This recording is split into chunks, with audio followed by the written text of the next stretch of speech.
Hi, and welcome to Drawing a Fox with KadoHusky. First, you draw a circle with two lines perpendicular to each other, dictating which way the eyes are going to be facing. Then the pupils and the eyelashes. Then I'm going to do the muzzle with the nose. I want this to be a pretty happy fox, so I'll have his mouth open with his teeth and tongue showing. It's pretty happy. If you don't like something, go ahead and erase it and redraw it. And then the eyelids and the eyebrows is a very important show expression. And this is eyes up. Time for the ears. I usually use them as like a cone with a spear shape attached to the back. And then the fluffies, the floofies, that's an artistic term, technical term for fluffy parts of the character. And then go ahead and erase everything that you don't need. Just clean it up a little bit so it's less confusing when you do the inks. And then in a second I'm going to go ahead and change the colors of the lines. And then I'll change the layer to multiply and lower the opacity. And then I'll make another layer on top and just ink right over it with a hard round brush. When you're inking, don't be afraid to Control or Command Z and redo a line if it's not to your satisfaction.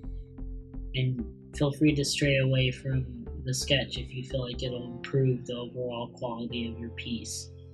The sketch is just there as a guideline for your inks.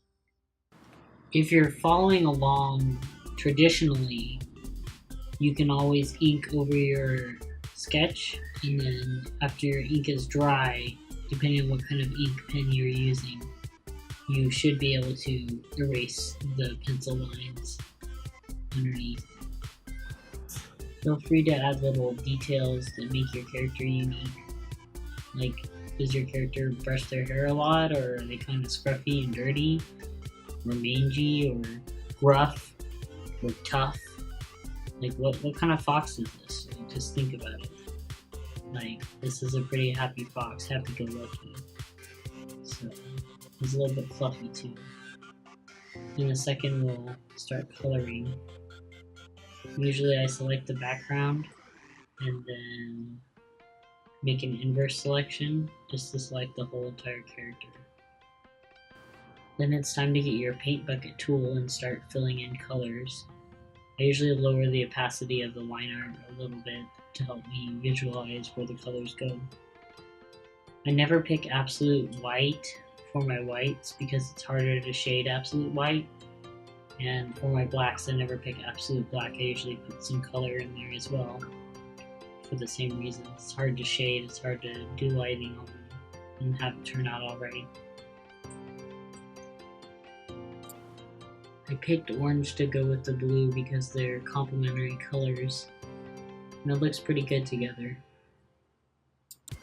There's a couple different techniques you can use for filling in your character's colors.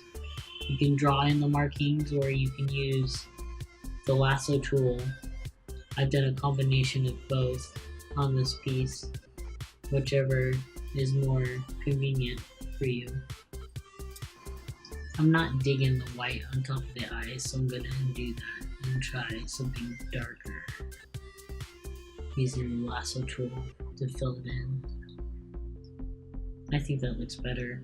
Change the hair too, so the eyes stand out more. There we go, looks pretty good. Add a little swoop that makes it a fox, a red fox that is. And then let's add a little bit of highlights and shading using an overlay layer on top for the eyes and for the nose and the tongue. Some on the hair too. I'm using black and white for my overlay layer and the brush tool. Then another layer on top of the inks. Let's do pure white for the highlights and fade it out a little bit, make it look good. And that's about it, guys. Thanks for watching, and if you like this, make sure you hit the like button and subscribe for more. Have a good day.